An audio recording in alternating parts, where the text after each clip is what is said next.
Propagation d'une perturbation longitudinale. Le graphique suivant représente les variations en fonction du temps de la pression US de l'air provoquée à la date T0 égale 2000 secondes au 1 point S d'abscisse X0 égale 0 par un émetteur de signaux sonores de célérité V égale 340 mètres par seconde. 1. Représenter en fonction du temps les variations de la pression UM en un point M situé à la distance D égale 1,36 m du point S. 2. Déterminer à la date T est égale 10 millisecondes les abscisses des points correspondant au début, au maximum, au minimum et à la fin du signal. 3. Représenter les variations de la pression U en fonction de l'abscisse X à la date T égale 10 millisecondes. 1. Les variations en fonction du temps de la pression en un point M.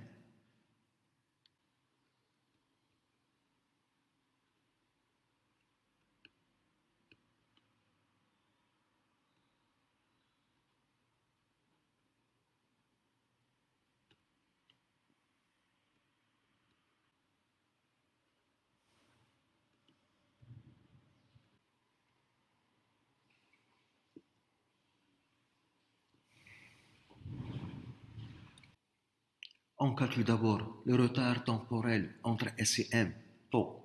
Tau est égal à la distance Sm entre S et M sur la vitesse V. Application numérique. La distance Sm, 1,36 m, divisé par la vitesse, 340 mètres par seconde. On trouve tau est égal à 0,004 secondes, qui est égal à 4 millisecondes. À la date, T0 est égal à 2 millisecondes. Le début du signal est en S. Le début est en S. À la date, T est égal à T0 plus tau, qui est égal à 2 plus 4, ce qui donne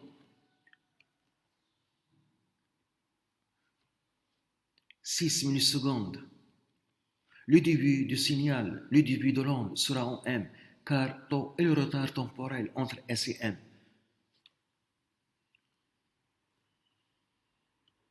Le début sera en M.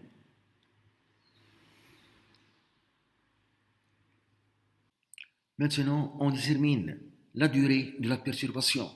On voit sur la figure la perturbation entre la date 2 millisecondes et la date 5 millisecondes. Donc la durée de la perturbation, c'est 3 millisecondes entre 2 millisecondes et 5 millisecondes. Donc c'est 3 millisecondes. La durée de la perturbation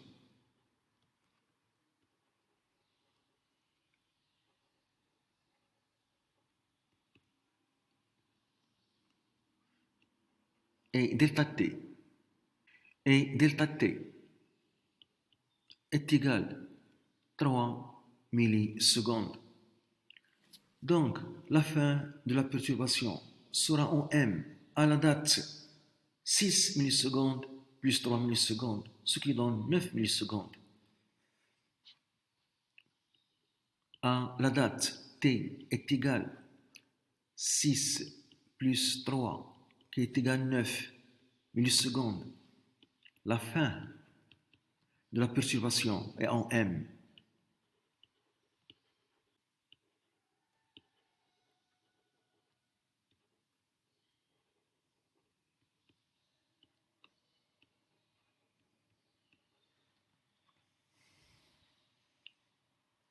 On représente les variations de la pression en fonction du temps en M.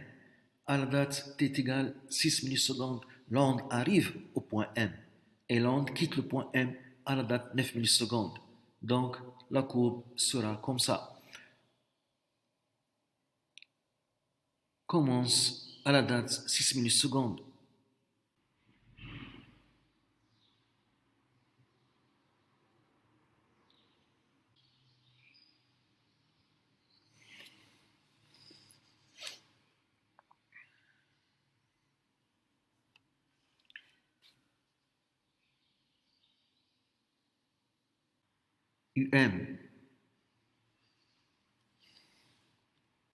Donc, il suffit de translater la courbe de temps t est égal 4 millisecondes, de déterminer à la date t est égal 10 millisecondes les abscisses des points correspondant au début, au maximum, au minimum et à la fin du signal.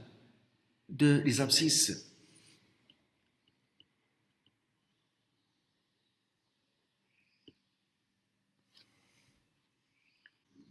le début du signal. On a à la date T0 est égal 2 millisecondes. Le début du signal est en S qui a pour abscisse X est égal à 0. Qui a pour abscisse X est égal à 0. À la date T est égal 10 millisecondes. Le début est en un point d'abscisse X qu'on doit chercher. On utilise la relation V est égal D sur delta T. D c'est X moins X0. Delta T c'est T moins T0. Donc X moins X0 est égal à V fois T moins T0. X0 est égal à 0. X0 est égal à 0. Donc X qu'on cherche est égal. V est égal à 340 fois T10 moins 2. Le tout fois 10 pouce moins 3. La conversion de millisecondes en secondes. On trouve X égal 2,72 mètres. Pour le minimum,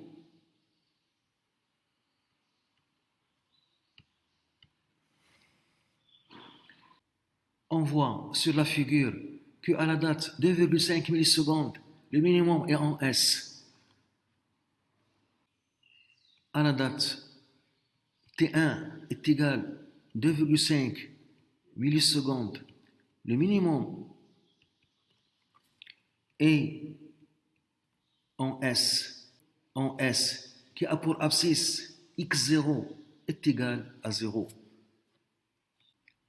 À la date T est égal à 10 millisecondes, le minimum sera en un point d'abscisse X qu'on cherche.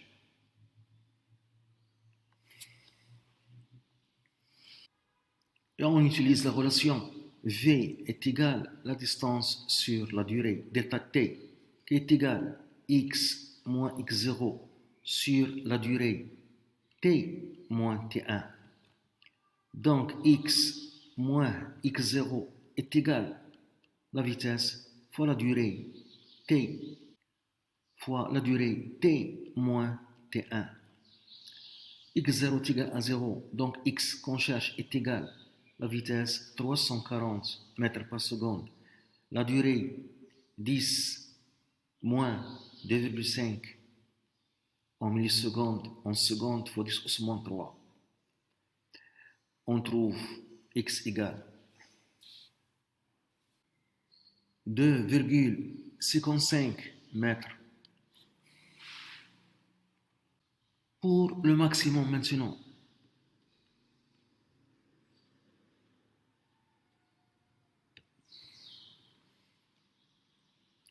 on a à la date T2 qui est égal, on a d'après la figure, à la date T2 est égal à 4000 secondes, le maximum est en S.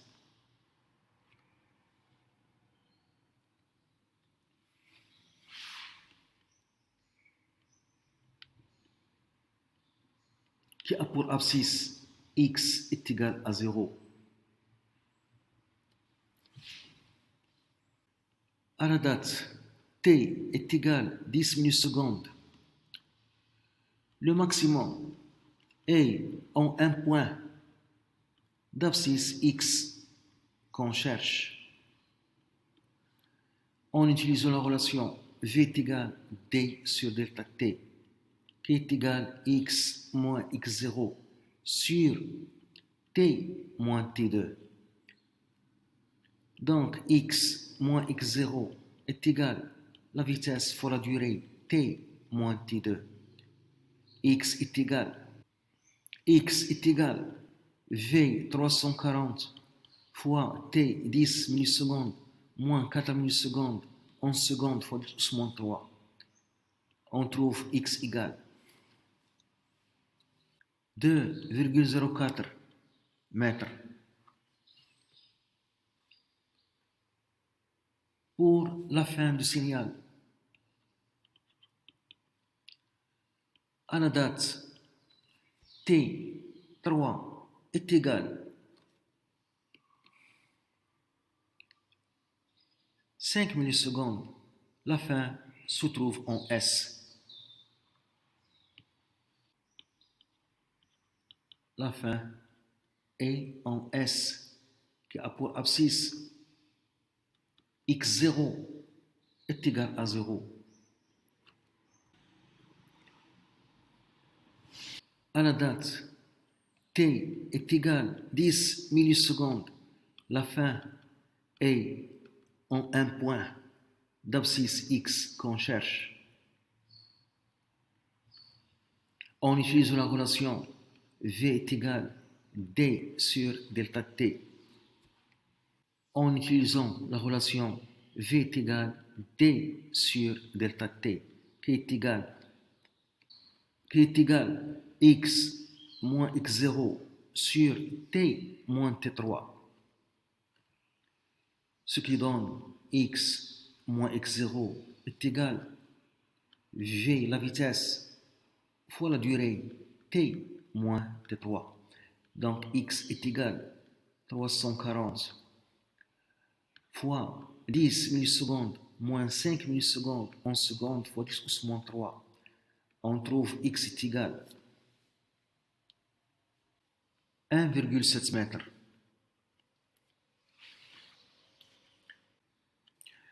Représenter les variations de la pression U en fonction de l'abscisse X à la date T égale 10 millisecondes. Les variations de la pression U en fonction de X à la date T égale 10 millisecondes. 3. Les variations de la pression. Les variations de la pression U en fonction de X à la date T égale 10 millisecondes.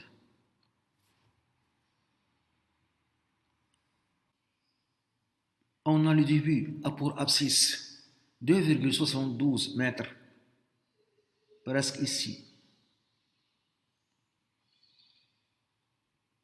Le minimum a pour abscisse 2,55 mètres, presque ici.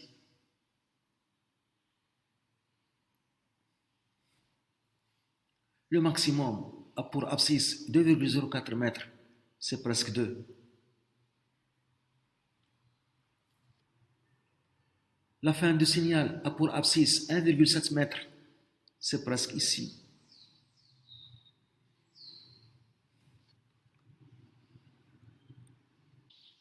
Donc le signal a cette forme.